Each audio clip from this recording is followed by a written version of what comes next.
करो, एक टाइम था जब ब्लैक पेपर यानी काली मिर्च गोल्ड से भी ज्यादा वैल्यूएबल थी। सीरियसली? गोल्ड से भी ज्यादा? हाँ, बिल्कुल सही सुना। इतनी वैल्यूएबल कि उसके लिए बड़े बड़े देश समुद्री तूफान से लड़ने और अनजान रास्तों पर निकलने को तैयार थे। और इसी एक मसाले की खोज ने दोस्त इंडिया की हिस्ट्री, ज्योग्राफी और फ्यूचर हमेशा के लिए बदल दिया। कैसे? चलो आज इसकी गहरी चर्चा करते हैं।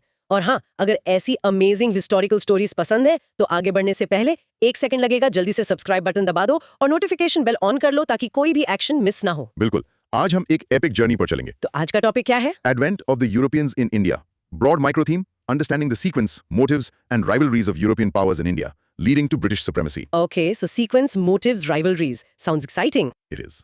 हम शुरुआत करेंगे पुर्तगाल से। आपसे मिलवाएंगे वास्को दा गामा और उसके जबरदस्त प्लान्स को। ओके। उसके बाद हम डच और फिर इंग्लिश की ग्रैंड एंट्री देखेंगे। फिर आएगी फ्रेंच की बारी और उनकी इंग्लिश के साथ आखिरी टक्कर, the famous Carnatic Wars. The final showdown. Yes. Finally हम डिकोड करेंगे कि आखिर इंग्लिश ही सबसे सक्सेसफुल क्यों हुए और बाकी सब पीछे क्यों रह गए। रेडी हो? Absolutely. Let's begin this incredible story. Okay, let's unpack this. सबसे पहले ये सवाल उठता है कि आखिर अचानक से 15th सेंचुरी में यूरोप को इंडिया आने के लिए समुद्री रास्ते की इतनी जरूरत क्यों पड़ गई? बहुत जरूरी सवाल है।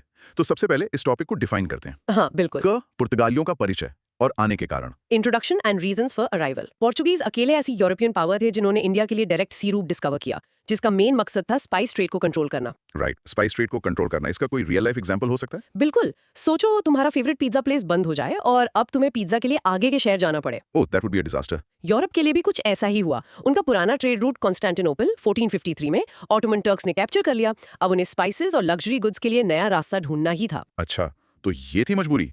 तो चलिए इस पे थोड़ी और डिटेल में चर्चा करते हैं। जुनून था। हाँ, एक नया जोश था। बैकग्राउंड। यूरोपियन इकोनॉमी ग्रो कर रही थी, लोगों के पास पैसा था और लग्जरी गुड्स की डिमांड बढ़ रही थी। स्पाइसेस, खासकर मीट को प्रिजर्व करने और टेस्ट के लिए जरूरी थे। Okay, so demand was high. अब आते हैं कोर लॉजिक पर। सबसे बड़ा ट्रिगर क्या था? सबसे बड़ा ट्रिगर था कॉन्स्टेंटिनोपल का फॉल 1453।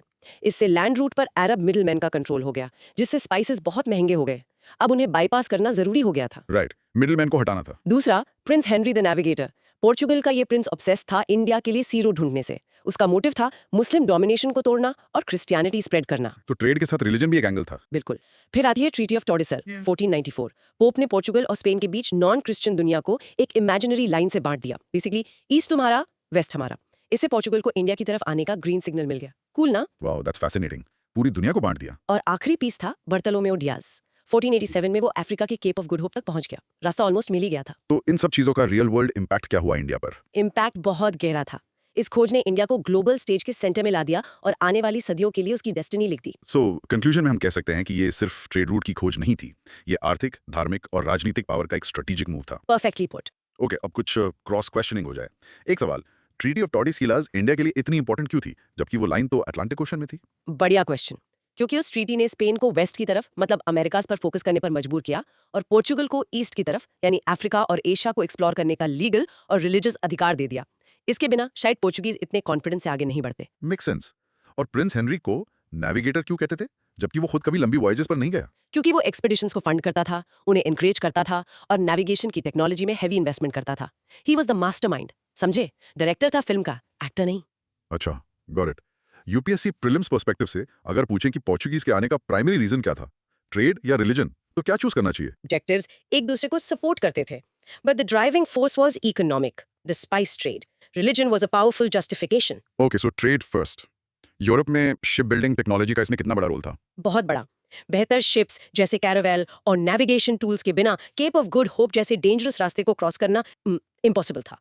टेक्नोलॉजी ने ही एक्सप्लोरेशन को पॉसिबल बनाया। So it was a perfect storm of curiosity, technology, and economic need. Exactly. Okay? Listeners के लिए एक practice cue. Now pause and practice saying, the fall of Constantinople in 1453 was the main trigger for the quest for a new sea route to India. और एक mini recap.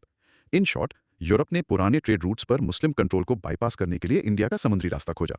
तो रास्ता मिल गया और 1498 में एंट्री होते है एक ग्रैंड प्लेयर की, वास्को ड गामा। उसने आके क्या किया? यहाँ से शुरू होता है अगला phase.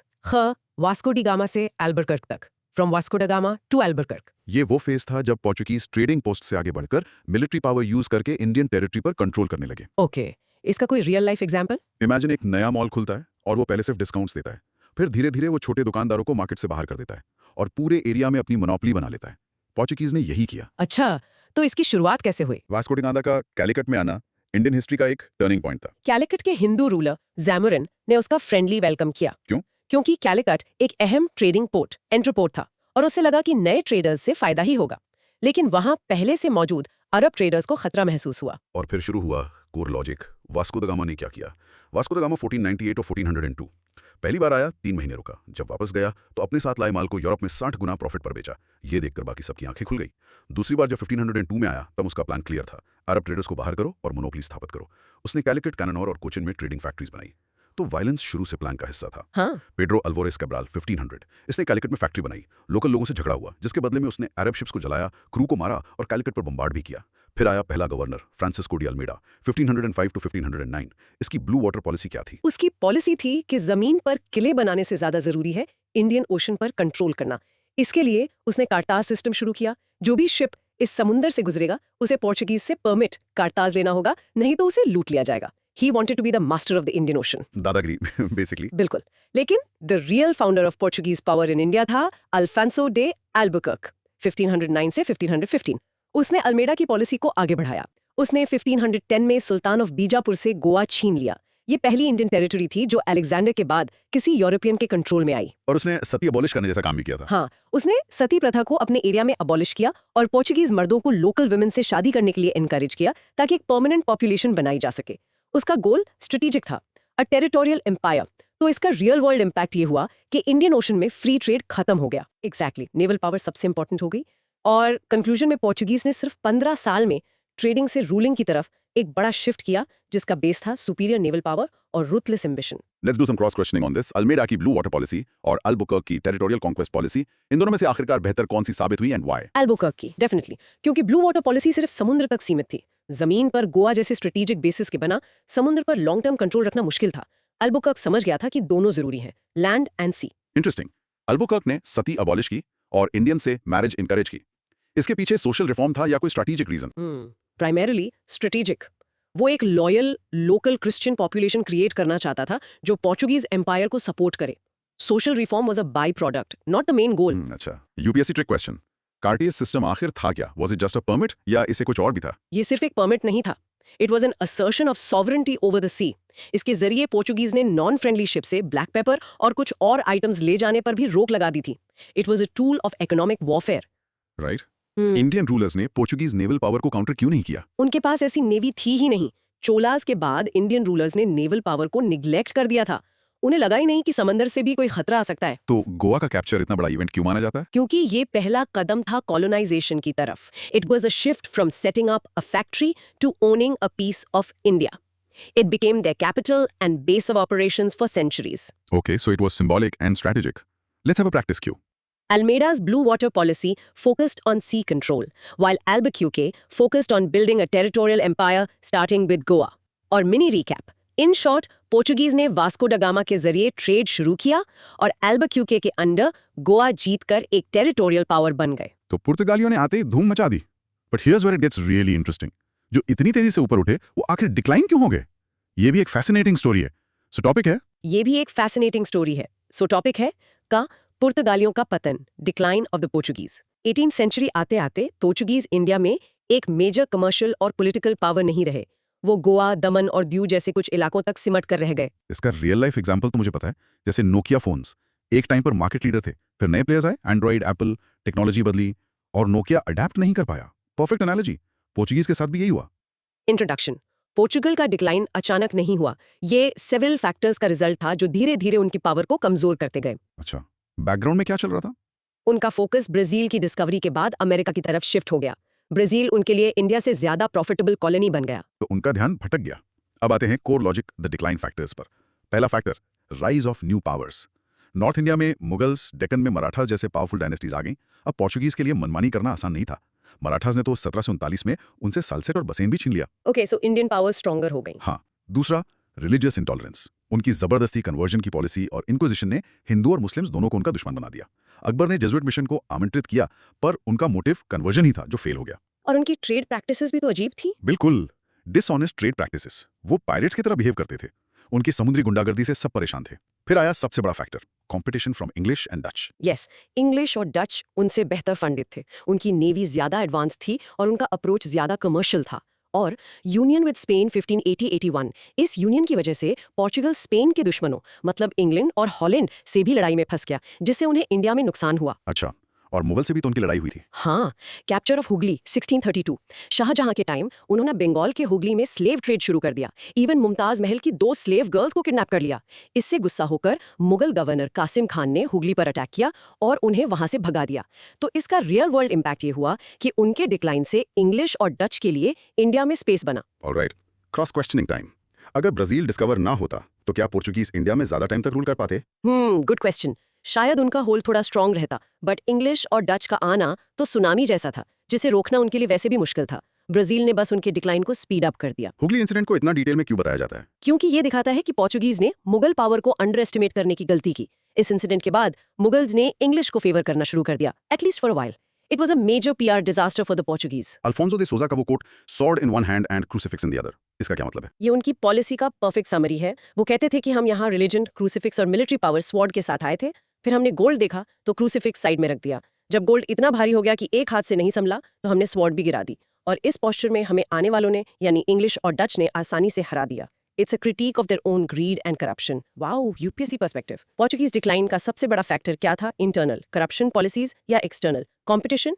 External factors were the decisive blow, but internal factors had already weakened them from within. So it's a combination, but the arrival of the English and Dutch was the final nail in the coffin. तो वो India से गए कब? सबसे आखिर में? आए सबसे पहले 1498 और गए सबसे आखिर में 1961 में। इंडियन गवर्नमेंट ने गोवा, दमन और दीव को मिलिट्री एक्शन ऑपरेशन विजय से आजाद करवाया। Okay, let's practice. The decline of the Portuguese was caused by religious intolerance, corruption, and the rise of the more powerful English and Dutch. And the mini recap. In short, Portuguese अपनी ही गलत policies और नए European competitors की वजह से India में कमजोर हो गए। पोर्चुगीज के बाद सीन में एंट्री होती है a new player, the Dutch. ये कौन थे और इनका प्लान क्या था? The Dutch. Let's talk about them. Dutch ऐसी यूरोपियन पावर थी जिनका मेन फोकस इंडिया नहीं बल्कि इंडोनेशिया, द स्पाइस आइलैंड्स था। इंडिया उनके लिए बस एक ट्रेडिंग पोस्ट था। Okay, इसका रियल लाइफ एग्जांपल। जैसे कुछ स्टूडेंट्स आईआईटी पर फोकस करते हैं और एआईईई को बस एक बैकअप ऑप्शन की तरह दिखते हैं। डच के लिए इंडिया एआईईई जैसा था और इंडोनेशिया आईआईटी जैसा। Perfect analogy. Introduction. Dutch east India company VOC 1602 में बनी। ये दुनिया की पहली मल्टीनेशनल कॉर्पोरेशन थी जिसे वॉर करने, ट्रीटी साइन करने और टेरिटरी लेने के पावर्स थे। सो दैट्स कूल ना? Very cool. पहली एमएनसी। बैकग्राउंड क्या था उनका? उन्होंने आते ही पोर्चुगीज को चैलेंज किया। उनकी पहली फैक्ट्री मसूलीपट्टनम, आंध्रा में 1605 में खुली। और उनका कोर लॉजिक क्या था? उन्होंने पुलिकट, सूरत, चिंसुरा, बंगाल, कोचिन एक्सेट्रा में फैक्ट्रीज बनाई। मेन ट्रेड उनका फोकस स्पाइसेस पर था। इंडिया से वो टेक्सटाइल्स, सिल्क, ओपियम और इंडिगो ले जाते थे और उन्हें इंडोनेशिया में स्पाइसेस के बदले ट्रेड करते थे। They were masters of the carrying trade. तो उनकी राइवलरी इंग्लिश से कैसे शुरू हुई? उनकी असली दुश्मनी इंग्लिश से थी। ये राइवलरी एम्बोयना, इंडोनेशिया में क्लाइमैक्स पर पहुंची जब 1623 में डच ने 10 इंग्लिशमैन और 9 जापानीज को मार दिया। इसे एम्बोयना मैसेकर कहते हैं। That's brutal. फिर क्या हुआ? 1667 में एक डील हुई। इंग्लिश ने कहा तुम इंडोनेशिया रखो, हम इंडिया पर फोकस करेंगे। फिर उनका डिक्लाइन इन इंडिया शुरू हुआ। उनका ध्यान हमेशा मले आर्चिपेलगो पर रहा। इंडिया में उनका फाइनल ब्लो था बैटल ऑफ हुगली और बेदारा इन 1759, जहां इंग्लिश ने उन्हें बुरी तरह हराया। इसके बाद उनका इंडिया से अस्तित्व लगभग खत्म हो गया। तो रियल वर्ल्ड इंपैक्ट ये था कि उन्होंने पोर्टुगीज मोनोपोली तोड़ी, लेकिन आखिर में इंग्लिश के लिए रास्ता साफ कर दिया। डच का मोटिव प्योरली कमर्शियल था। एम्पायर बिल्डिंग में उनका इंटरेस्ट नहीं था, इसलिए वो इंडिया से ग्रेसफुली एग्जिट कर गए। Cross question time. अगर डच इंडिया में एम्पायर बनाना चाहते तो क्या वो इंग्लिश को हरा पाते? डिफिकल्ट टू से। उनकी फाइनेंशियल बैकिंग स्ट्रांग थी, but the English were politically more ambitious in India. शायद स्ट्रगल लंबा चलता, बट इंग्लिश नेवी सुपीरियर थी, जो एक बड़ा एडवांटेज था। तो इवेंचुअली इंग्लिश का ही पलड़ा भारी रहता। एम्बोयना मैसेकर का इंडियन हिस्ट्री में क्या सिग्निफिकेंस है? इनडायरेक्टली बहुत बड़ा। इस घटना के बाद इंग्लिश ने डिसाइड किया कि स्पाइस आइलैंड्स में डच से जीतना मुश्किल है, इसलिए उन्हें इंडिया पे फोकस करना चाहिए। सो इस इंसिडेंट ने इंग्लिश को इंडिया की तरफ पुश किया। राइट। और बैटल ऑफ बेदारा 1759 इतनी इंपॉर्टेंट क्यों है? क्योंकि इसके बाद डच इंडिया में एक पॉलिटिकल थ्रेट नहीं रहे।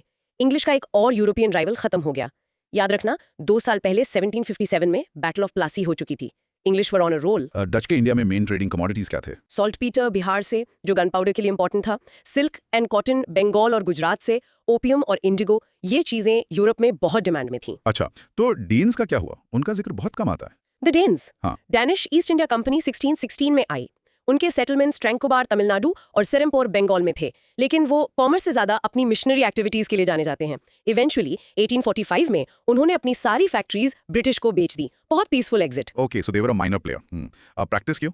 The Dutch focused on the Spice Islands of Indonesia, and their defeat in the Battle of Bidara in 1759 ended their ambitions in India. And mini recap? In short, Dutch का interest spices में था और English से compromise और हार के बाद उन्होंने इंडिया छोड़ दिया। और अब आती है कहानी के मेन कैरेक्टर की एंट्री, द इंग्लिश। इन्होंने ऐसा क्या किया जो बाकी नहीं कर पाए? Let's start from the beginning. Let's अंग्रेजों की स्थापना और प्रगति। Establishment and progress of the English. English East India Company शुरू में एक ट्रेडिंग कंपनी थी जिसका गोल था ईस्ट इंडीज के ट्रेड में शेयर पाना। धीरे धीरे ये इंडिया की सबसे बड़ी पॉलिटिकल पावर बन गई। जैसे एक स्मॉल स्टार्टअप जो पहले सिर्फ ऑनलाइन प्रोडक्ट्स बेचता है, फिर धीरे धीरे वो पूरे मार्केट को एक्वायर कर लेता है और इंडस्ट्री लीडर बन जाता है। एआईसी की स्टोरी ऐसी ही थी। 1599 में मर्चेंट एडवेंचर्स नाम के ग्रुप ने एक कंपनी बनाई। 31 दिसंबर 1600 को क्वीन एलिजाबेथ फर्स्ट ने इस कंपनी को governor and company of merchants of London trading into the east Indies नाम से एक चार्टर दिया, जिसमें 15 साल की ट्रेड मोनोपोली थी। ओके, बैकग्राउंड क्या था उनके आने का? डच पहले से ईस्ट इंडीज में स्ट्रांग थे, इसलिए इंग्लिश ने इंडिया पर फोकस किया, मेनली टेक्सटाइल्स के लिए। So this was a strategic choice. अब आते हैं कोड लॉजिक, द प्रोग्रेस पर। सबसे पहले वेस्ट में उन्होंने कैसे शुरुआत की? Foothold in west. Captain William Hawkins 1608 Mughal emperor Jahangir के कोर्ट में पहुंचा। उसे तुर्की आती थी, इसलिए जहांगीर इंप्रेस हुआ और उसे 400 का मनसबदार बनाया। बट पोर्चुगीज साजिश के कारण उसे फैक्ट्री बनाने की परमिशन नहीं मिली, तो पहला अटेम्प्ट फेल। फिर हुई battle of Swally 1612। Captain Thomas best ने सूरत के पास समुद्र में पोर्चुगीज फ्लीट को हरा दिया। जहांगीर, जिसकी अपनी कोई नेवी नहीं थी, बहुत इंप्रेस हुआ। इसके बाद ही 1613 में सूरत में परमानेंट इंग्लिश फैक्ट्री बनाने की परमिशन मिली। This was a game changer. तो पावर दिखाने के बाद परमिशन मिली। यस, फिर Sir Thomas Roe 1615 King James one का एम्बेसडर बनके जहांगीर के कोर्ट आया। वो कमर्शियल ट्रीटी तो साइन नहीं करवा पाया, बट उसने आगरा, अहमदाबाद, ब्रोच में फैक्ट्रीज बनाने की परमिशन ले ली। और बॉम्बे, वो तो दहेज में मिला था। हाँ, बॉम्बे 1668 पोर्चुगल के राजा ने अपनी प्रिंसेस कैथरीन की शादी इंग्लैंड के किंग चार्ल्स II से की और दहेज में बॉम्बे दे दिया। चार्ल्स II ने इसे EIC को सिर्फ 10 पाउंड्स के सालाना रेंट पे दे दिया। लेटर सूरत से हेडक्वार्टर्स बॉम्बे शिफ्ट हो गया। इनक्रेडिबल। अब साउथ और ईस्ट में क्या हुआ? Foothold in south and east. Golden फरमान 1632 गोलकोंडा के सुल्तान ने 5000 पगोडा सालाना के बदले इंग्लिश को गोलकोंडा के पोर्ट्स में फ्री ट्रेड करने का फरमान दिया। फिर मद्रास 1639 फ्रांसिस डे ने चंद्रगिरी के राजा से मद्रास लीज पर लिया और वहां फोर्ट सेंट जॉर्ज बनाया। ये साउथ में उनका हेडक्वार्टर बना। और बंगाल, जो सबसे रिच प्रोविंस था, फुटहोल्ड इन बंगाल 1651 बंगाल के सूबेदार शाह शुजा ने सिर्फ 3000 रुपए सालाना के बदले इंग्लिश को बंगाल में फ्री ट्रेड की परमिशन दी। उन्होंने हुगली, कासिम बाजार, पटना में फैक्ट्रीज खोली। और फिर कैलकाटा की स्थापना। जॉब चार्नॉक ने 1690 में सुतानुती में फैक्ट्री रीएस्टैब्लिश की। बाद में उन्होंने सुतानुती, गोविंदापुर और कैलकाटा की जमींदारी 1200 रुपए में खरीद ली। यही 3 गांव मिलकर कैलकाटा बने। यहाँ फोर्ट विलियम बनाया गया, जो 1911 तक ब्रिटिश इंडिया की कैपिटल रहा। तो रियल वर्ल्ड इम्पैक्ट ये था कि इंग्लिश ने डिप्लोमेसी, मिलिट्री पावर और स्ट्रेटेजिक प्लानिंग का यूज करके इंडिया के की इकोनॉमिक सेंटर्स पर अपना कंट्रोल बना लिया। उनकी प्रोग्रेस स्लो बट स्टेडी थी। हर कदम आगे की सोची समझी चाल थी। Cross questioning time. Hawkins fail हो गया बट थॉमस बेस्ट सक्सीड हो गया। ऐसा क्यों? क्योंकि हॉकिंस सिर्फ डिप्लोमेसी कर रहा था, जबकि बेस्ट ने मिलिट्री पावर दिखाई। जहांगीर ने जब देखा कि इंग्लिश समुद्र में पोर्चुगीज से बेहतर है, तभी उसने उन्हें सीरियसली लिया। It showed that might was right. Bombay का दहेज में मिलना, ये कितना अजीब है। इसकी स्ट्रेटेजिक इंपॉर्टेंस क्या थी? बहुत ज्यादा। बॉम्बे एक नेचुरल हार्बर था और वेस्ट कोस्ट पर अहम था। सूरत में मुगल्स का कंट्रोल था, बट बॉम्बे EIC का अपना था। यहां से वो अपनी नेवल और कमर्शियल एक्टिविटीज आजादी से चला सकते थे। Full control. जॉब चार्नॉक को कैलकाटा का फाउंडर माना जाता है। इस पर क्या कंट्रोवर्सी है? कंट्रोवर्सी यह है कि कैलकाटा इन 3 गांवों के रूप में पहले से एग्जिस्ट करता था। चार्नॉक ने उन्हें इंटीग्रेट करके एक फोर्टिफाइड सिटी में डेवलप किया। So he was more of an architect than a founder. The Calcutta high court ने भी ये माना है। ओह, interesting.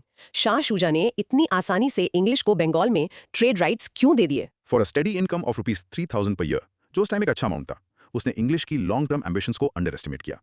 He saw them as just another group of traders. Big mistake. English success in its initial phase was more due to Mughal permission or their own naval strength. It was a clever mix of both. They used their naval strength to impress the Mughals and gain permissions. एक के बिना दूसरा अधूरा था. They played their cards perfectly. Got it.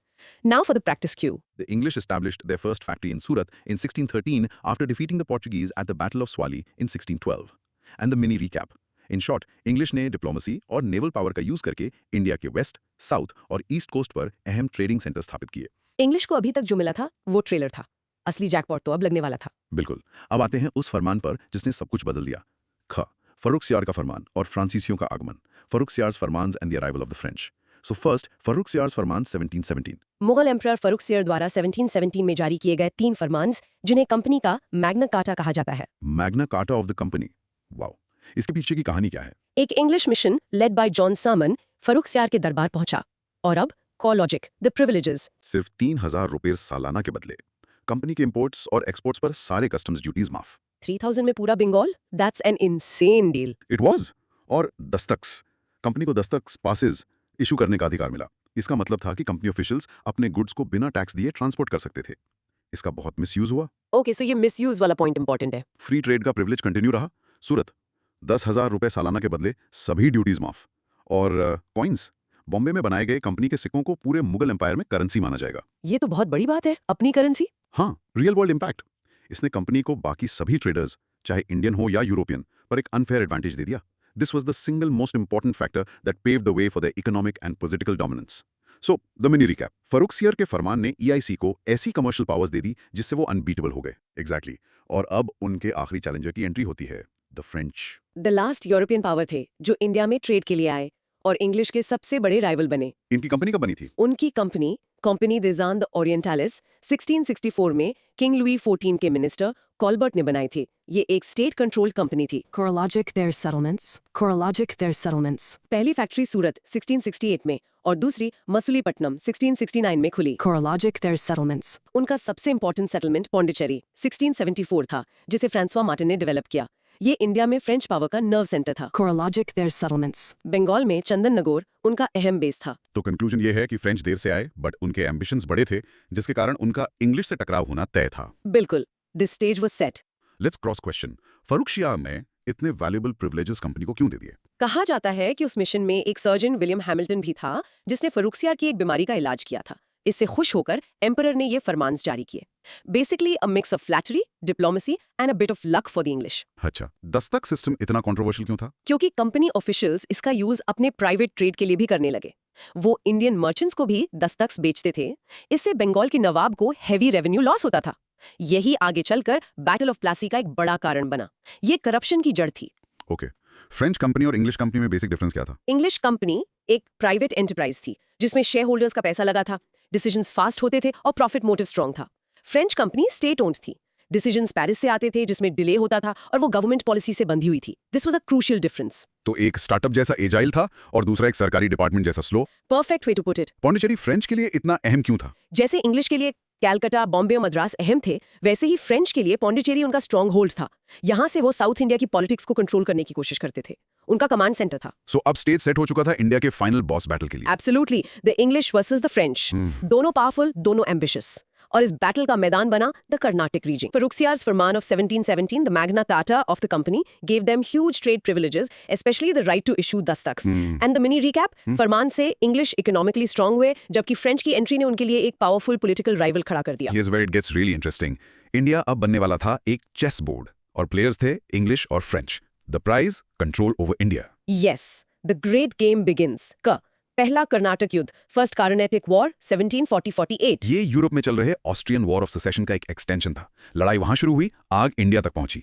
इसका real life example, जैसे दो पड़ोसी अपने घर पर लड़ रहे हैं और उनके बच्चे स्कूल में आपस में लड़ने लगते हैं। इंग्लिश और फ्रेंच दोनों इंडिया में अपनी पॉलिटिकल पावर एस्टैब्लिश करना चाहते थे। साउथ इंडिया की पॉलिटिकल सिचुएशन यानी डेक्कन बहुत अनस्टेबल थी, जिसका फायदा उठाने के लिए दोनों तैयार थे। यूरोप में ऑस्ट्रिया के सक्सेशन को लेकर ब्रिटेन और फ्रांस आमने सामने थे। तो इसका कोर लॉजिक क्या था? इंडिया में लड़ाई कैसे शुरू हुई? इंग्लिश नेवी ऑफिसर बार्नेट ने कुछ फ्रेंच शिप्स कैप्चर कर लिए। फ्रेंच गवर्नर डुप्लेक्स ने मॉरिशस से एडमिरल ला बॉर्डने की हेल्प से 1746 में मद्रास पर कब्जा कर लिया। और इस वॉर का सबसे important event battle of Saint Thome, हाँ battle of Saint Thome Adyar, ये इस वॉर का सबसे इंपॉर्टेंट इवेंट है।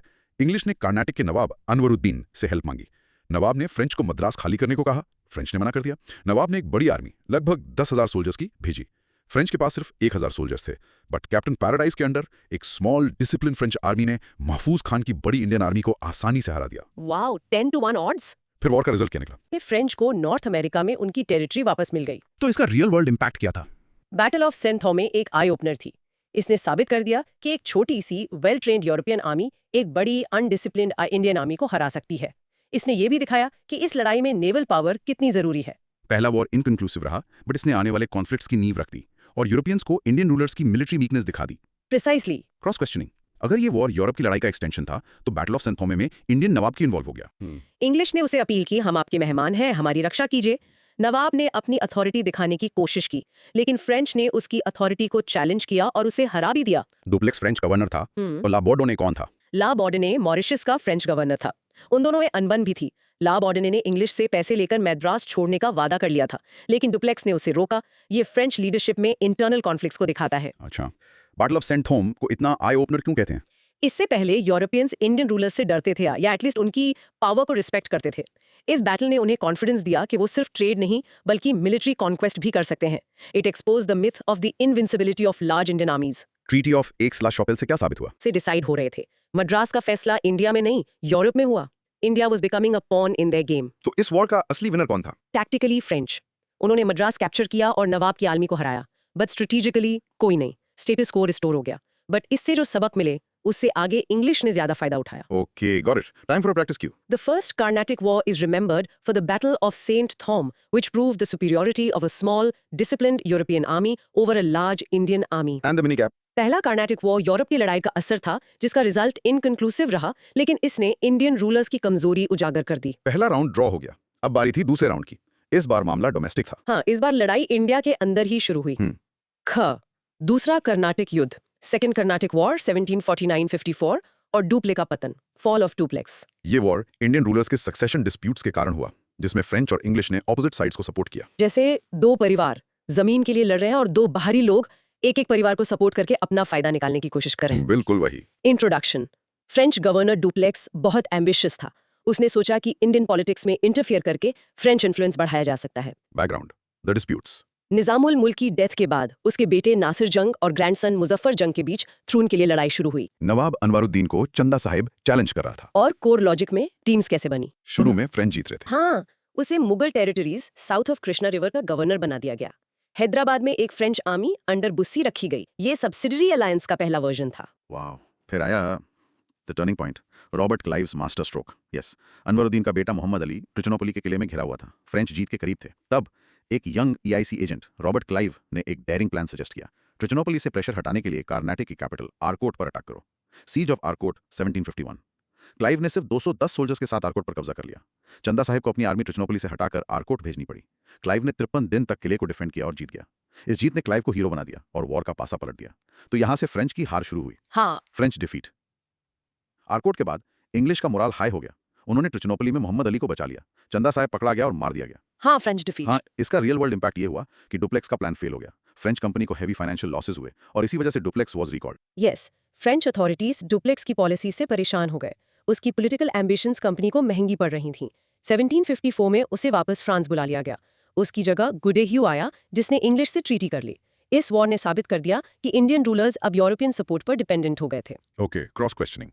डुप्लेक्स को इंडिया का कॉन्करर क्यों नहीं माना जाता, जबकि सब्सिडरी अलायंस का आइडिया उसी का था? क्योंकि वो एक ग्रेट प्लानर और डिप्लोमेट था, but not a man of action. उसने कभी खुद आर्मी लीड नहीं की जैसे क्लाइव ने की। उसके प्लान्स अच्छे थे, बट उसके कमांडर्स उन्हें अच्छे से एग्जीक्यूट नहीं कर पाए। He was a strategist, not a general. Robert Clive एक क्लर्क से हीरो कैसे बन गया? सीज ऑफ एयरकोट से उसने ऐसी मिलिट्री लीडरशिप और करेज दिखाया जो किसी ने एक्सपेक्ट नहीं किया था।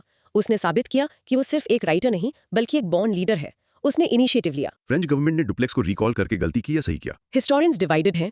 कुछ कहते हैं ये ए हिस्टोरिकल ब्लंडर था क्योंकि डुप्लेक्स ही इंग्लिश को समझता था। दूसरे कहते हैं कि उसकी पॉलिसीज फाइनेंशियली अनसस्टेनेबल हो चुकी थी और कंपनी को बैंकक्रप्ट कर देती।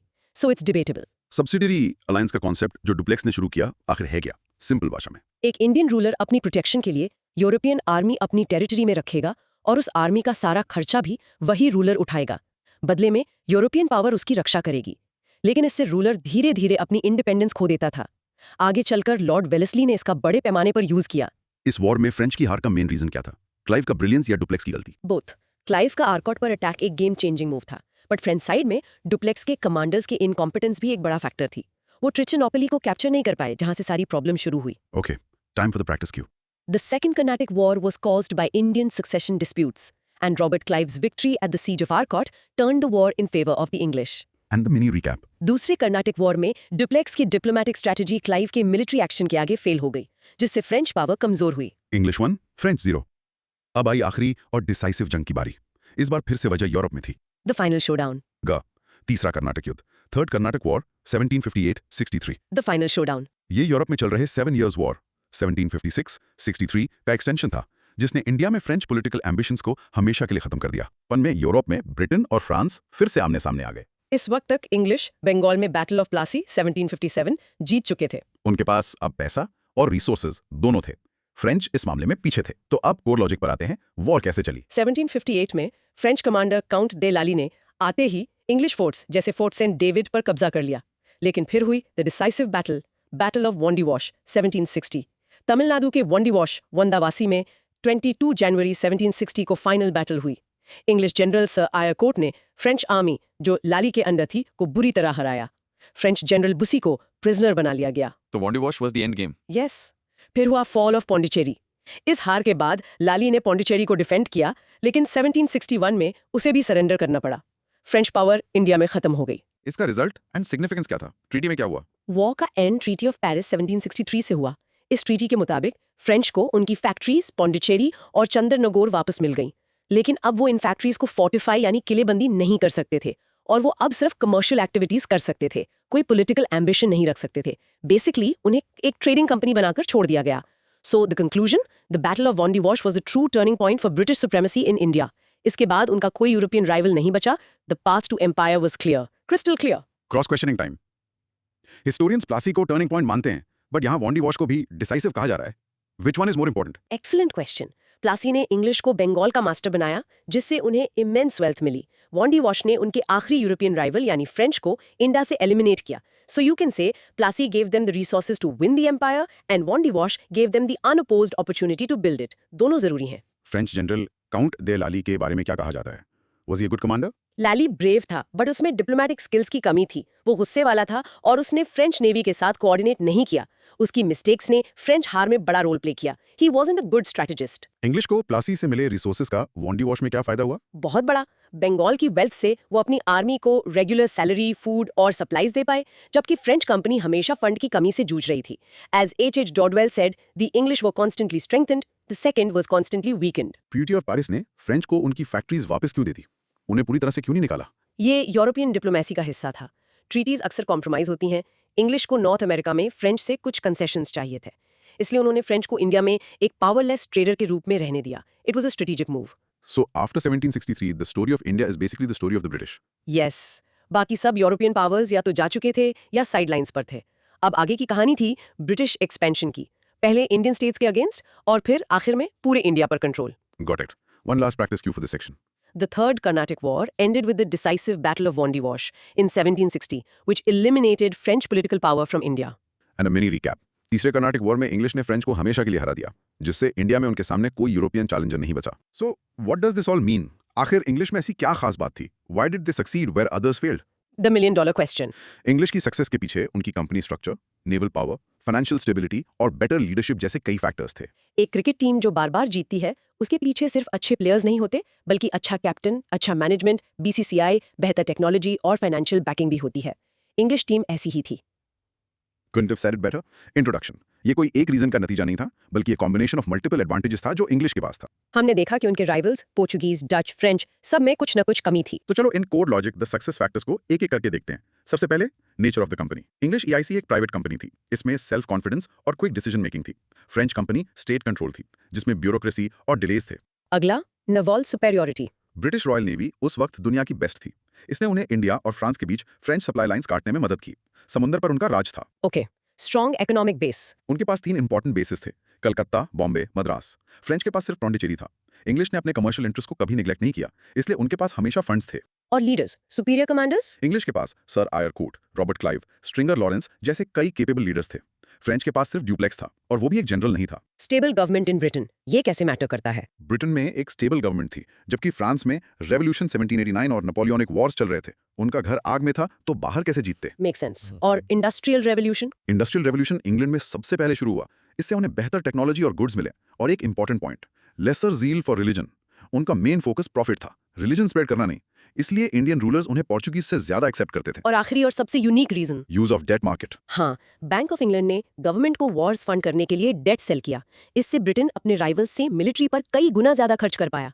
फ्रांस आउटडेटेड तरीकों से पैसा रेज करता था और बैंकरप्ट हो गया। तो रियल वर्ल्ड इंपैक्ट ये था कि इन सभी फैक्टर्स ने मिलकर इंग्लिश को इंडिया का अनडिस्प्यूटेड मास्टर बना दिया। The English didn't just win battles on the field, they won the war in their boardrooms, on the seas and in their parliament. Time for the final cross questioning round. Use of debt market वाला point थोड़ा और समझाइए। How can borrowing money make you powerful? क्योंकि इससे आप limitless war chest बना सकते हैं। ब्रिटेन ने अपने सिटीजन्स और मार्केट को गवर्नमेंट बॉन्ड्स बेचे इस प्रॉमिस पर कि जब हम वॉर जीतेंगे तो आपको अच्छा रिटर्न मिलेगा। इससे उन्हें कंसिस्टेंट कैश फ्लो मिला। फ्रांस का किंग अपने अमीरों से लोन मांगता था, जब वो हारने लगता तो लोग उसे लोन देना बंद कर देते। Britain system was more modern and sustainable. अगर डुप्लेक्स को रिकॉल ना किया जाता तब भी क्या फ्रेंच हार जाते? Most likely yes. The structural differences between the two companies were too vast. English के पास बंगाल से आने वाला पैसा था, सुपीरियर नेवी थी और बेटर लीडर्स थे। डुप्लेक्स अकेले इन सबसे नहीं लड़ सकता था। The system was against him. क्या इंडियन रूलर्स की आपसी लड़ाई ने इंग्लिश को जीतने में सबसे ज्यादा मदद की? एब्सोल्युटली। वो इंग्लिश की सक्सेस का एक अहम पिलर था। इंग्लिश ने इस डिवाइड एंड रूल पॉलिसी का भरपूर फायदा उठाया। कर्नाटक वॉज इसका सबसे बड़ा एग्जांपल है। कंपनी प्राइवेट थी तो ब्रिटिश गवर्नमेंट का क्या रोल था? ब्रिटिश गवर्नमेंट कंपनी को सपोर्ट करती थी, रॉयल नेवी उनकी हेल्प करती थी, पार्लियामेंट उन्हें चार्टर्स देती थी, बट रोज के ऑपरेशंस में इंटरफेयर नहीं करती थी। It was a perfect public private partnership for imperialism. So it was a mix of a smart company and a supportive government. Precisely.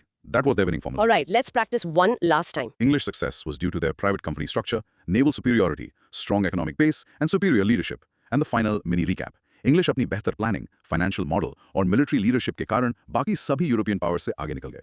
तो ये थी यूरोप से इंडिया आने वाले इन पावर्स की कहानी। तो आज हमने देखा कि कैसे यूरोपियंस इंडिया आए। Let's do a quick recap of the broad theme. Broad micro theme recap. Understanding the sequence, motives and rivalries of European powers in India leading to British supremacy. Let's go through it point by point. पहले Portuguese आए, जिन्होंने naval power से trade पर monopoly करने की कोशिश की, but वो अपनी ही पॉलिसीज और नए कंपटीशन की वजह से फेल हो गए। Right. फिर डच आए, जिनका फोकस इंडोनेशिया पर था और वो इंग्लिश से हारकर इंडिया से चले गए। Okay. उसके बाद इंग्लिश आए, जिन्होंने डिप्लोमेसी, मिलिट्री टैक्टिक्स और एक सुपीरियर बिजनेस मॉडल का यूज करके धीरे धीरे अपनी जगह बनाई। And finally. आखिर में फ्रेंच उनके सबसे बड़े चैलेंजर बने, लेकिन 3 कार्नेटिक वॉर्स के बाद, स्पेशली बैटल ऑफ वॉन्डीवॉश में उनकी हार हुई और इंग्लिश इंडिया के अनडिस्प्यूटेड मास्टर्स बन गए। ये कहानी हमें बताती है कि हिस्ट्री सिर्फ डेट्स और बैटल्स का नाम नहीं है। ये स्ट्रेटजी, इकोनॉमिक्स और एम्बिशन की कहानी है। बिल्कुल। अब लिसनर्स के लिए 6 शॉर्ट चैलेंजेस। ट्राई कीजिए इनका जवाब 1 मिनट में देने की। Okay, challenge number 1। फ्रांसिस्को दालमेडा की ब्लू वाटर पॉलिसी को एक लाइन में एक्सप्लेन कीजिए। नंबर 2। डुप्लेक्स को पायनियर ऑफ सब्सिडरी अलायंस क्यों कहते हैं? Number 3। Battle of Saint Thome और बैटल ऑफ वॉन्डीवॉश में क्या मुख्य अंतर था? Okay, number 4।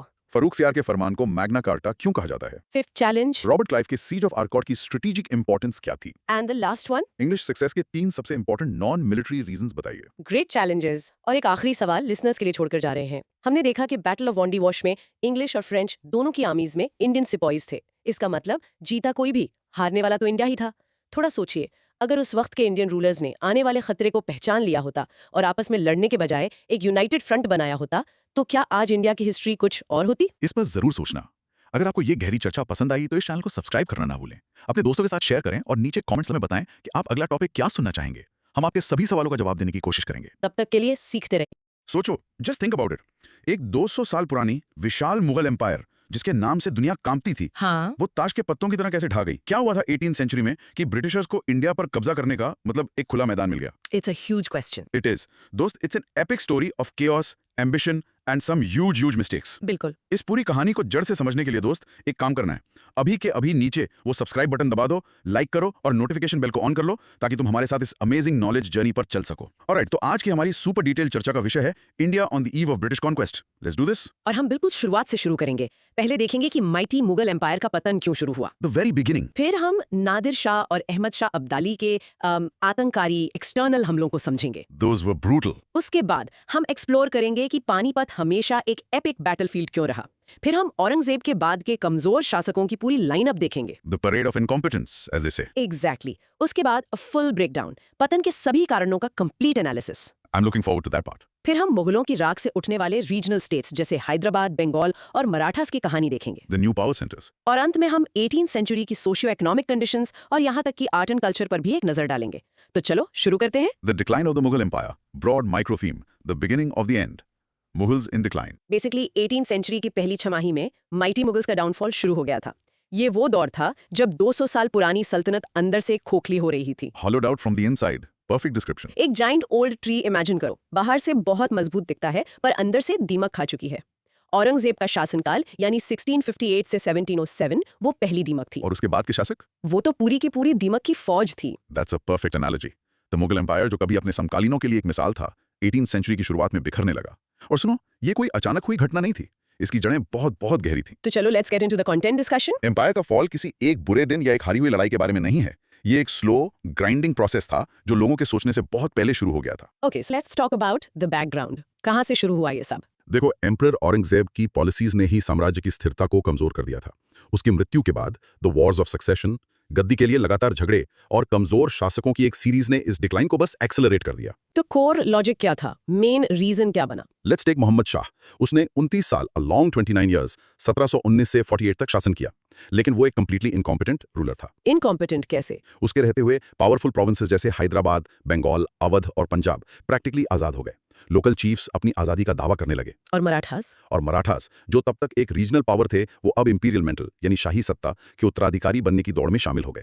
पूरा सिस्टम चरमरा रहा था। तो इसका रियल वर्ल्ड इम्पैक्ट क्या हुआ? इस इंटरनल वीकनेस का सीधा परिणाम ये हुआ कि मुगल्स किसी भी एक्सटर्नल या इंटरनल चैलेंज का सामना नहीं कर पाए। इसने एक मैसिव पावर वैक्यूम क्रिएट किया, एक शून्य जिसे भरने के लिए कई नई ताकतें आगे आईं, और आखिर में ब्रिटिशर्स ने इसका फायदा उठाया। एग्जैक्टली। सो कंक्लूजन ये है, मुगलों का पतन सिर्फ एक राजा की नाकामी नहीं थी, ये पूरे स्ट्रक्चर का कोलैप्स था, जिसकी शुरुआत औरंगजेब के समय हुई और उसके बाद के शासकों ने इसे अंजाम तक पहुंचाया। Wait, hold on. तो औरंगजेब को ही specifically beginning of the end क्यों कहा जाता है? उसकी ऐसी कौन सी पॉलिसीज थी जो इतनी डिजास्ट्रस थी? गुड क्वेश्चन दोस्त। बेसिकली दो चीजें हैं, उसकी डेक्कन पॉलिसी और उसकी रिलीजियस पॉलिसी। ओके, पहले डेक्कन पॉलिसी। उसने अकेले 27 साल डेक्कन में मराठा से लड़ते हुए बिता दिए। ये वॉर इतना ज्यादा महंगा था कि इसने पूरा शाही खजाना खाली कर दिया। Oh wow, 27 years. हाँ, और इसमें उसके कई बेस्ट सोल्जर्स भी मारे गए। और उसकी रिलीजियस पॉलिसी जैसे नॉन मुस्लिम्स पर जजिया टैक्स फिर से लगाना, इसने राजपूत जैसे लॉयल अलाइज को भी दुश्मन बना दिया। Okay, that makes sense. और ये बंदा मोहम्मद शाह, उसने 29 साल रूल किया, फिर भी इनकॉम्पिटेंट क्यों कहलाया? क्योंकि उसके अंडर ही एम्पायर का सबसे बड़ा डिसइंटीग्रेशन हुआ। और उससे भी बुरा, 1739 में नादिर शाह ने उसकी नाक के नीचे से दिल्ली को लूट लिया। Right. He was more interested in luxury, music और एंटरटेनमेंट में एडमिनिस्ट्रेशन से ज्यादा है, इसलिए उसे रंगीला का निकनेम भी मिला था। उसका लंबा शासन एम्पायर के लिए बस एक लंबा डिक्लाइन का दौर बन गया। फैसिनेटिंग। तो क्या मराठा सच में मुगल्स को रिप्लेस कर सकते थे? Was that a real possibility? Absolutely. They were the strongest contenders by far. 1740s तक उनका इन्फ्लुएंस गुजरात, मालवा और बुंदेलखंड तक फैल गया था। उनके सीरियस एम्बिशंस थे दिल्ली को कंट्रोल करने के। लेकिन फिर क्या हुआ? लेकिन 1761 में थर्ड बैटल ऑफ पानीपत ने उनके सपनों पर पानी फेर दिया। Will definitely get to that. Right. अब जो स्टूडेंट्स सुन रहे हैं उनके लिए मोहम्मद शाह के टाइम पर बने इंडिपेंडेंट स्टेट्स को याद रखने की कोई ट्रिक है? मान लो यूपीएससी प्रीलिम्स के लिए। हाँ, एक सिंपल सी ट्रिक है, बस हेब पी एक्रोनिम याद रखो। हेबी। H for Hyderabad, A for Awadh, B for Bengal और P फॉर पंजाब। ये उसके समय के मेजर ब्रेकअवे स्टेट्स थे। HABP, simple and effective. Awesome. Now pause करो और प्रैक्टिस करो। The decline of the Mughals started with Aurangzeb's misguided policies and accelerated due to weak successors and the rise of regional powers. 18th century की शुरुआत में Mughal empire आंतरिक झगड़ों और कमजोर लीडरशिप के कारण बिखर रहा था। External challenges. Broad micro theme. Invasions from the northwest. Nadir Shah and Abdali. जब घर कमजोर होता है तो बाहर वाले हमला करते ही हैं। When a house is weak, outsiders will always attack. सही बात है। मुगल्स की आंतरिक कमजोरी ने नॉर्थ वेस्ट से होने वाले हमलों को न्योता दिया, जिन्होंने साम्राज्य की कमर तोड़ दी। एक ऐसे किले की तरह जिसकी दीवारें अंदर से टूट रही हैं, कोई भी हमलावर आसानी से अंदर आ जाएगा। बिल्कुल। मुगल्स ने अपने नॉर्थ वेस्टर्न बॉर्डर्स को कंप्लीटली निग्लेक्ट किया और नादिर शाह और अब्दाली उसी खुले दरवाजे से अंदर आ गए। एग्जैक्टली। लेटर मुगल्स ने अपने नॉर्थ वेस्टर्न बॉर्डर्स की सुरक्षा पर जीरो ध्यान दिया। इसका नतीजा दो बड़े विनाशकारी हमलों के रूप में सामने आया। चलो कंटेंट डिस्कशन में जाते हैं। ये कोई रैंडम अटैक नहीं था, ये मुगल्स की लापरवाही का सीधा नतीजा था। तो बैकग्राउंड, नादिर शाह इन्वेजन। सबसे पहले आया पर्शिया का एम्परर नादिर शाह। उसने 1738-39 में इंडिया पर हमला किया। उसने लाहौर जीता और फिर 13 फरवरी 1739 को उसने बैटल ऑफ करनाल में मुगल सेना को बुरी तरह से कुचल दिया। So core logic, the sack of Delhi. Mughal emperor Mohammad Shah को बंदी बना लिया गया, दिल्ली को लूटा गया और आम कत्लेआम हुआ। एक अनुमान के मुताबिक इस स्टैगरिंग 70 करोड़ रुपीस लूटे गए। 70 करोड़ उस जमाने में? हाँ, सिर्फ इतना ही नहीं, अनमोल पीकॉक थ्रोन और लेजेंडरी कोहिनूर डायमंड भी ले गया वो। इसका रियल वर्ल्ड इम्पैक्ट क्या था? पैसे से भी बड़ा कोई नुकसान हुआ? बिल्कुल। उससे भी बुरा, नादिर शाह ने इंडस नदी के पश्चिम का स्ट्रेटेजिक एरिया, जिसमें काबुल भी शामिल था, अपने कब्जे में ले लिया। इसने इंडिया को नॉर्थ वेस्ट से होने वाले भविष्य के हमलों के लिए हमेशा के लिए वल्नरेबल बना दिया। हिस्टोरियन जॉन विल्सन का इस पर क्या व्यू है? जॉन विल्सन कहते हैं कि वो 57 दिन जब नादिर शाह दिल्ली में था, उसने इंडियन पॉलिटिक्स को हमेशा के लिए बदल दिया। उसने मौजूदा पावर सेंटर्स को तोड़ दिया और लूटपाट को वेल्थ क्रिएशन का सबसे इफेक्टिव तरीका बना दिया। बेसिकली उसने ईस्ट इंडिया कंपनी के लिए जमीन तैयार कर दी। एग्जैक्टली। सो कंक्लूजन ये है कि नादिर शाह का हमला सिर्फ एक डकैती नहीं था, ये एक राजनीतिक भूकंप था जिसने मुगल प्रेस्टीज को हमेशा के लिए चकनाचूर कर दिया। और कहानी यहाँ खत्म नहीं होती। हाँ, the story doesn't end there. Nadir Shah ने जो रास्ता खोला था उसे बार बार इस्तेमाल किया गया।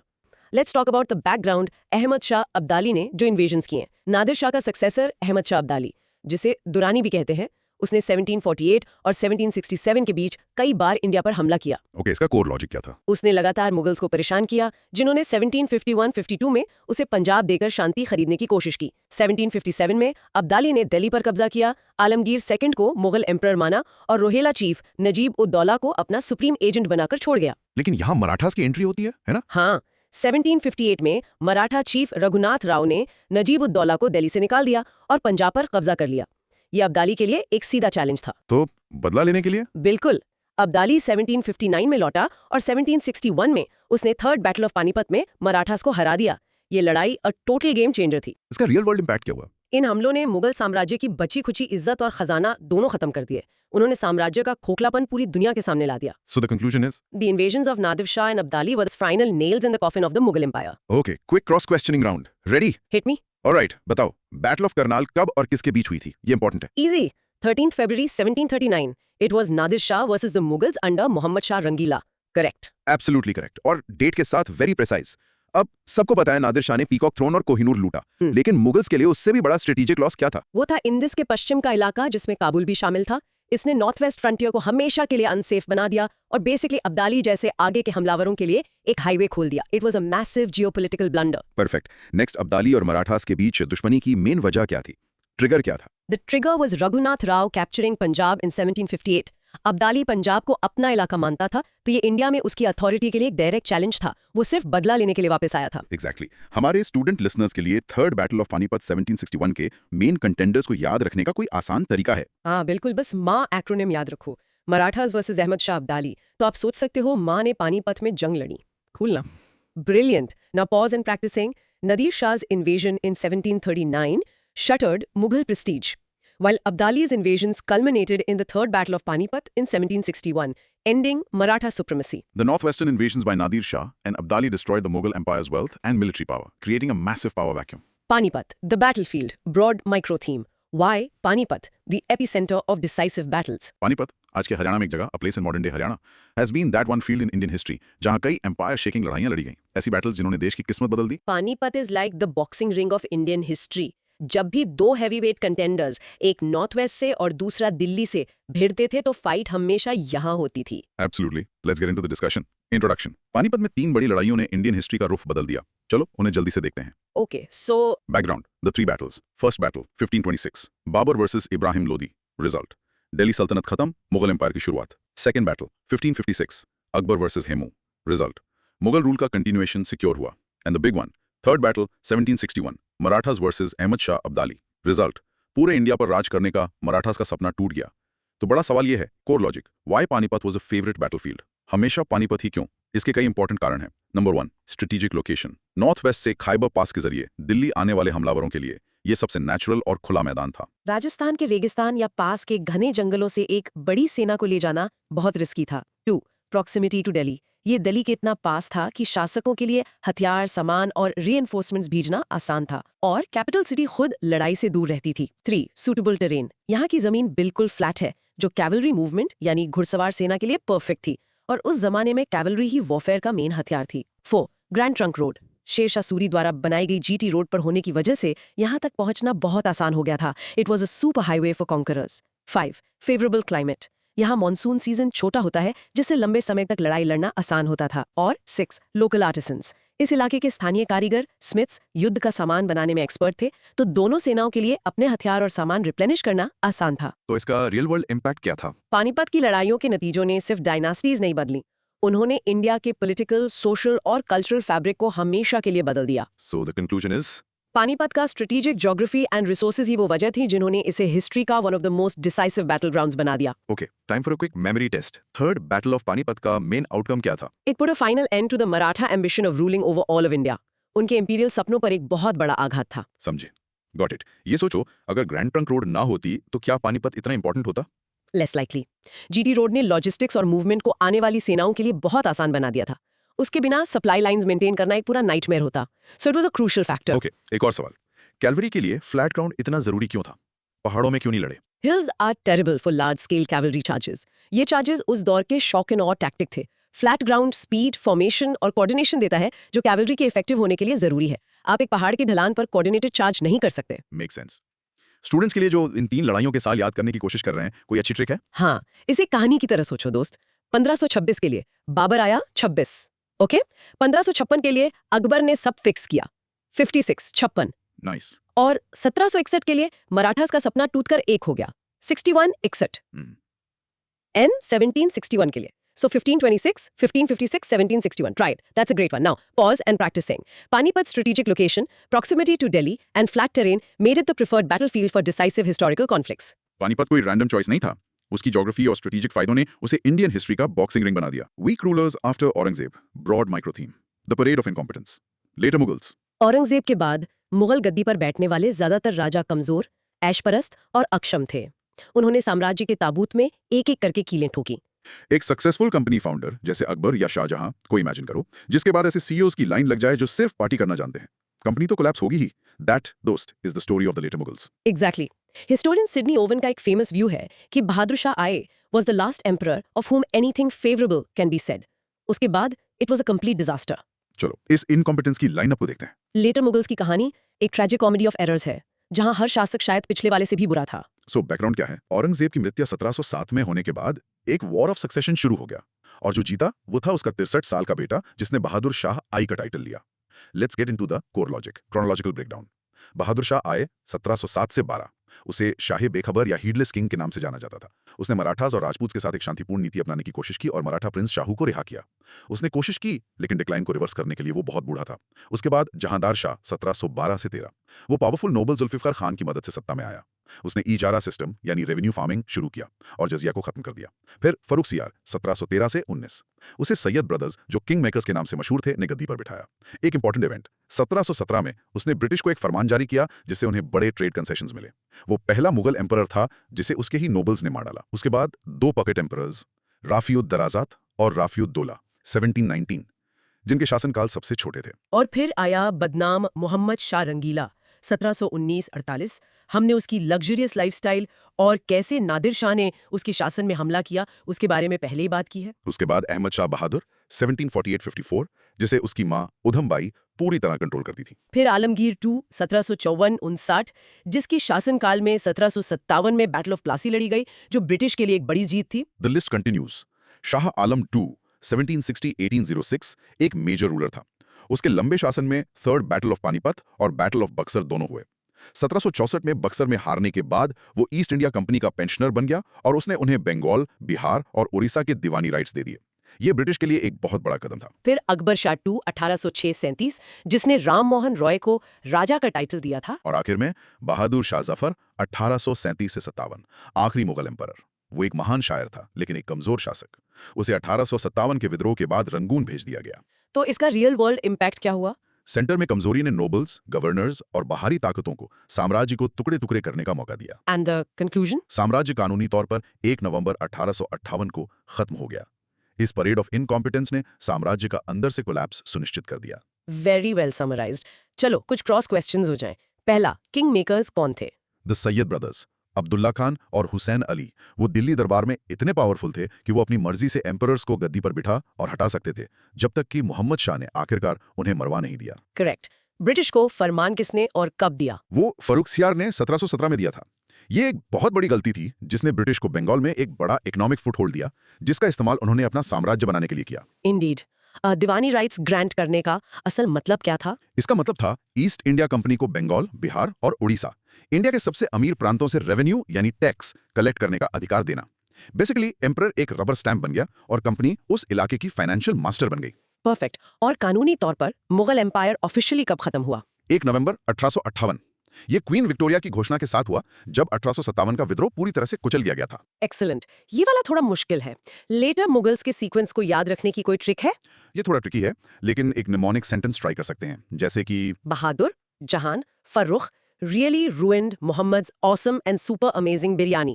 हर शब्द का पहला लेटर आपको सीक्वेंस देगा। Bahadur Shah, Jahandar Shah, Farrukhsiyar, Rafiuddarajat, Rafiuddaula, Mohammad Shah, Ahmad Shah, Alamgir two, Shah Alam two, Akbar two, Bahadur Shah Zafar.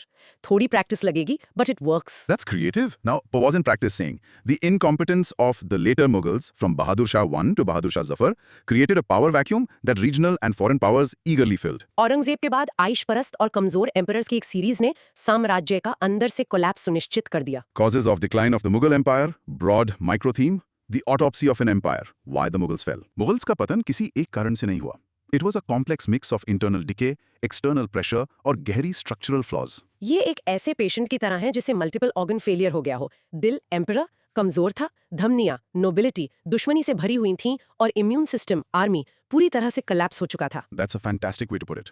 Now let's dissect this. Historians के बीच एक लंबी बहस है, क्या ये एम्पायर सेंट्रिक फेलियर था या रीजन्स के राइज ने इसे गिराया? जवाब है बेसिकली ये दोनों था। तो बैकग्राउंड क्या है? प्रॉब्लम्स कब शुरू हुई? प्रॉब्लम्स औरंगजेब के बाद शुरू नहीं हुई, वो बहुत पहले से पनप रही थीं। उसके शासन ने बस उन्हें उबाल दिया। Let's break down the core logic, detail causes. पहला, शिफ्टिंग अलीजियंस ऑफ जमींदार्स। ये वंशानुगत जमींदार स्थानीय स्तर पर बहुत शक्तिशाली थे।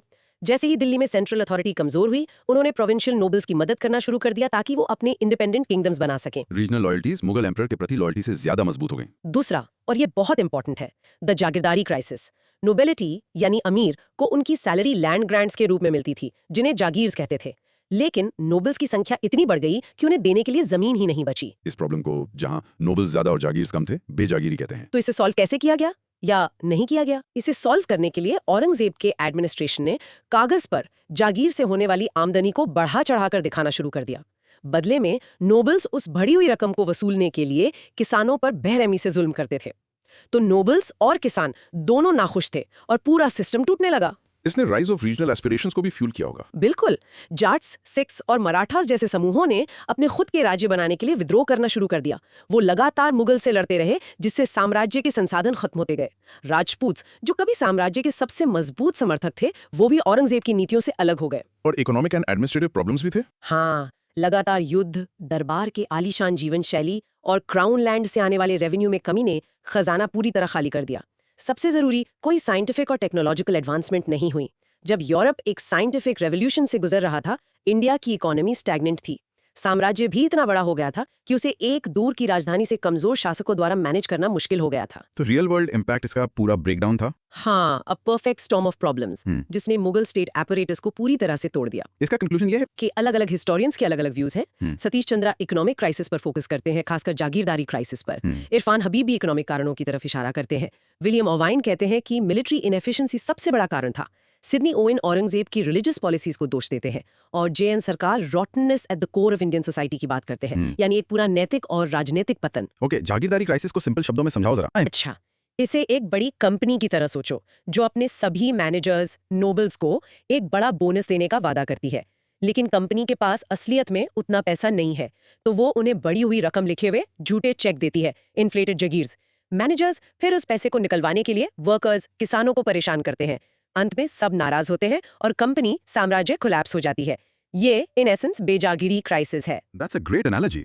इरफान हबीब और विलियम अर्वाइन के व्यूज में मेन डिफरेंस क्या है? इरफान हबीब सिस्टम में गहरी इकोनॉमिक और एडमिनिस्ट्रेटिव खामियों पर फोकस करते हैं, जैसे किसानों पर दबाव के कारण उत्पन्न हुआ एग्रेन क्राइसिस। वो इसे एक सिस्टमैटिक फेलियर के रूप में देखते हैं। विलियम अर्वाइन ज्यादा डायरेक्ट है। वो कहते हैं सब कुछ भूल जाओ, मेन प्रॉब्लम ये थी कि उनकी आर्मी कमजोर और बेकार हो गई थी। उनका तर्क है कि एक मजबूत आर्मी बाकी सभी समस्याओं के बावजूद साम्राज्य को एक साथ रख सकती थी। औरंगजेब की दक्कन पॉलिसी को इतना बड़ा फेलियर क्यों माना जाता है? क्योंकि एक 27 साल लंबा युद्ध था जिससे बहुत कम हासिल हुआ। इसने साम्राज्य का पैसा, मैन पावर और सबसे जरूरी सम्राट का ध्यान नॉर्थ इंडिया से हटा दिया। जब वो दक्कन में फंसा हुआ था, नॉर्थ में एडमिनिस्ट्रेशन कमजोर हो गया, जिससे रीजनल पावर्स को उठने और मजबूत होने का मौका मिला। It was a classic case of winning the battles but losing the war. अलग अलग हिस्टोरियंस और उनके कोर आर्ग्यूमेंट्स को याद रखने की कोई ट्रिक है? हाँ, एसोसिएशंस का इस्तेमाल कर सकते हो। सतीश चंद्र, चंद्रा का मतलब है चांद। सोचो कि वो इकोनॉमिक अंधेरे पर रोशनी डाल रहे हैं। इरफान हबीब, हबीब का मतलब है प्रिय। वो प्रिय जमीन और उसके एग्रेरियन सिस्टम पर फोकस करते हैं। विलियम अर्वाइन, अर्वाइन आर्मी जैसा साउंड करता है। वो मिलिट्री इनएफिशिएंसी पर जोर देते हैं। जेएन सरकार, सरकार का मतलब है गवर्नमेंट।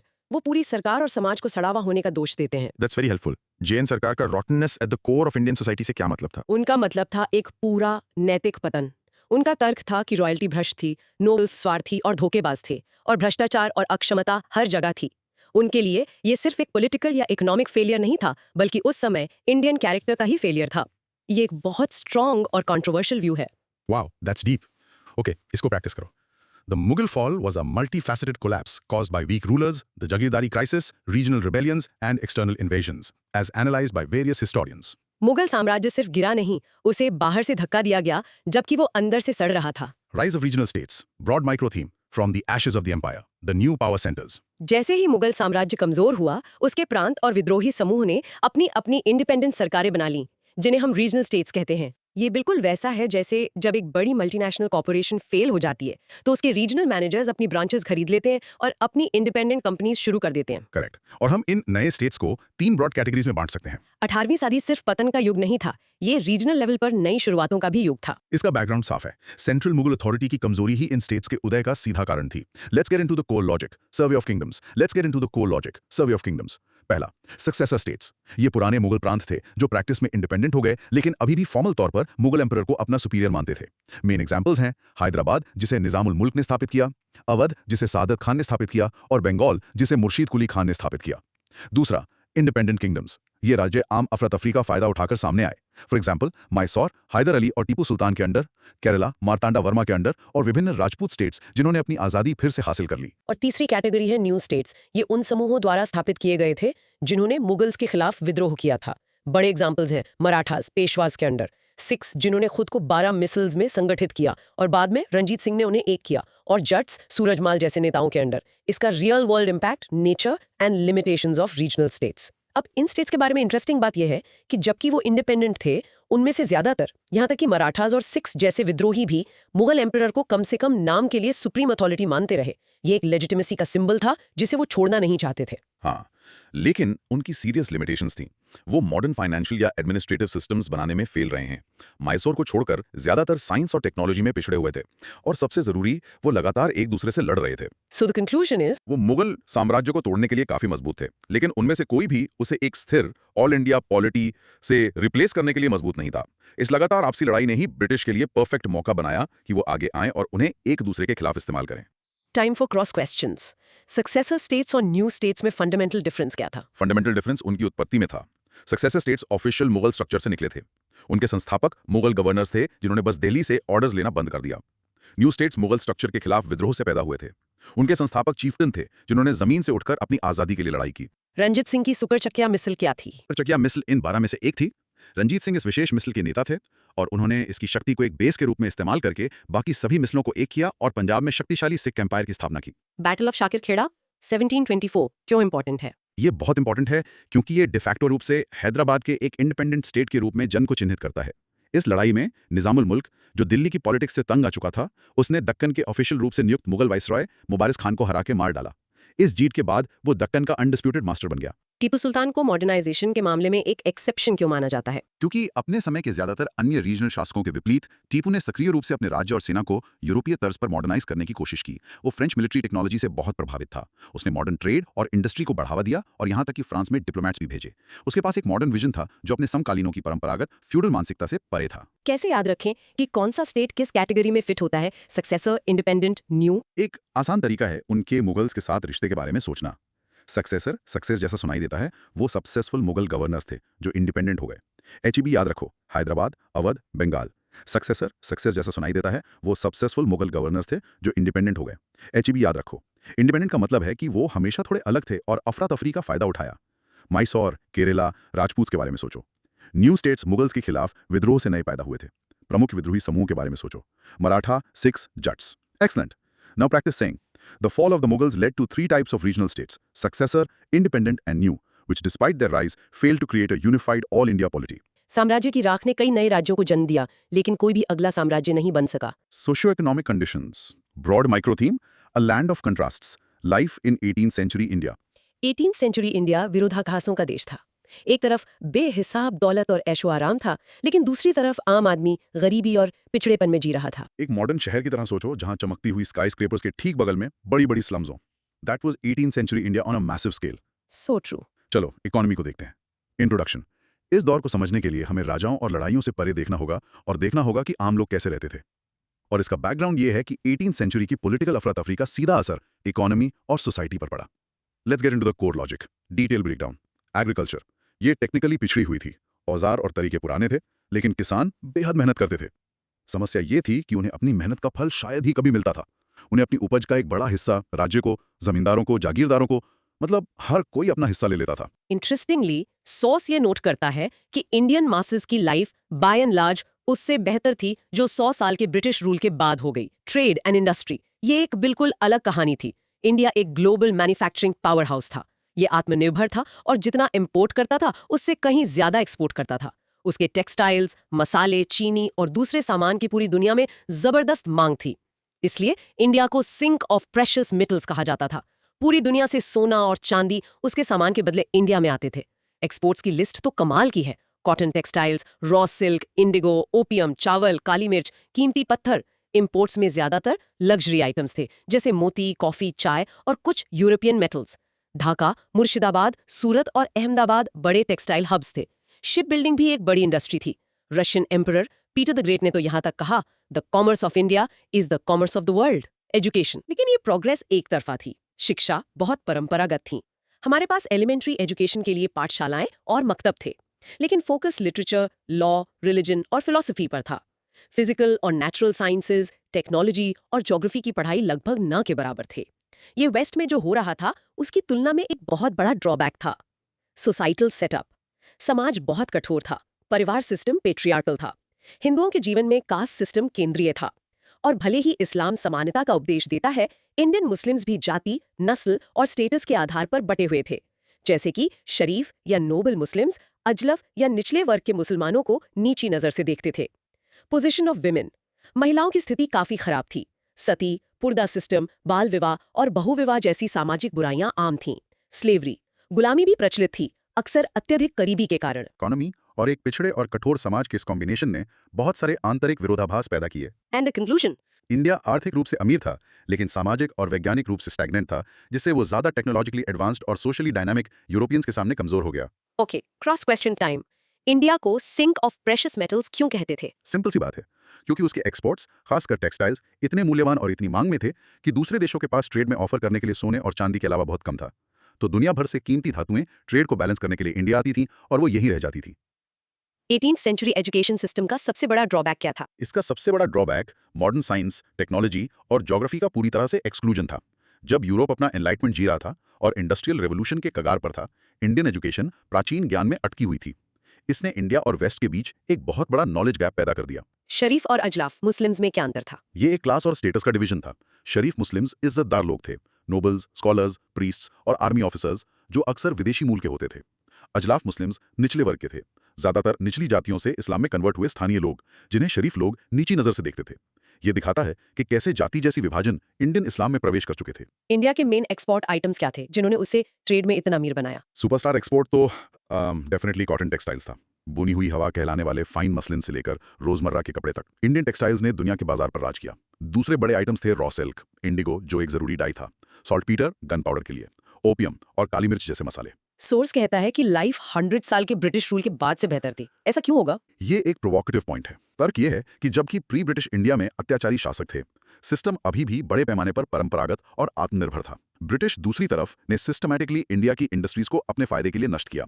ऐसी लैंड रेवेन्यू सिस्टम्स लागू की जो कहीं ज्यादा कठोर और शोषक थी, और देश से अभूतपूर्व पैमाने पर धन निकाला। तो जबकि 18th सेंचुरी में जीवन आसान नहीं था, शुरुआती ब्रिटिश शासन के तहत आर्थिक विनाश आम आदमी के लिए शायद और बुरा था। Let's practice this. 18th century India was a land of contradictions, with a flourishing export trade but a stagnant society and a backward agricultural and educational system. India trade में अमीर था, लेकिन सामाजिक और वैज्ञानिक प्रगति में गरीब। Developments in art, architecture and culture, broad micro theme, culture finds a new home, art in the regional courts. जब दिल्ली का शाही संरक्षण यानी इंपीरियल पैट्रनेज खत्म हो गया, तो कलाकारों, कवियों और वास्तुकारों ने लखनऊ, जयपुर और हैदराबाद जैसे नए रीजनल दरबारों में शरण ली। इससे रीजनल आर्ट एंड कल्चर का विकास हुआ।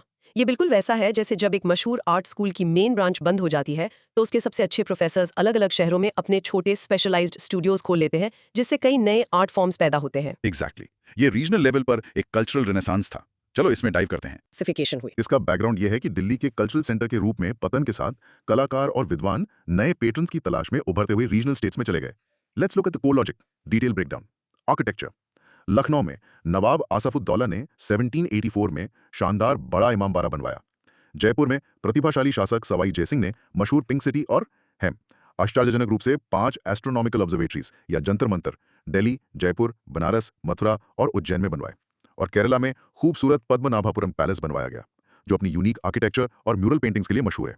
Painting imperial Mughal school of painting के पतन के साथ राजपूताना और कांग्रेस स्कूल जैसे नए स्कूल्स बहुत प्रमुख हो गए।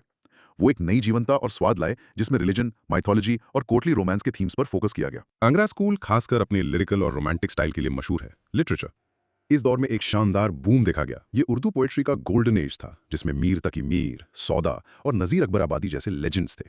मिर्जा गालिब थोड़ा बाद में आए लेकिन उनकी जड़ें इसी दौर में थी। और रीजनल लैंग्वेजेस फली फूली। मलयालम लिटरेचर ट्रेवेनकोल शासकों के अधीन फला फूला जिसमें कुंचन नम्बियार जैसे कवि थे।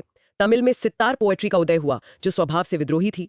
पंजाबी लिटरेचर ने हमें वारिस शाह द्वारा रचित एपिक रोमांस हीर रंझा दिया और सिंधी लिटरेचर में शाह अब्दुल लतीफ ने अपनी कविताओं का प्रसिद्ध संग्रह रिसालो रचा। इसका रियल वर्ल्ड इम्पैक्ट ये हुआ कि कल्चर के इस डिसेंट्रलाइजेशन से रीजनल कल्चरल आइडेंटिटीज मजबूत हुई जो आज भी इंडिया में बहुत प्रोमिनेंट है। एंड द कंक्लूजन, तो जबकि साम्राज्य राजनीतिक रूप से मर रहा था, वो उपमहाद्वीप के कई नए केंद्रों में सांस्कृतिक रूप से पुनर्जन्म ले रहा था। Time for a last round of cross questions. बड़ा इमामबाड़ा किसने और क्यों बनवाया था? इसे अवध के नवाब आसफउद्दौला ने 1784 में बनवाया था।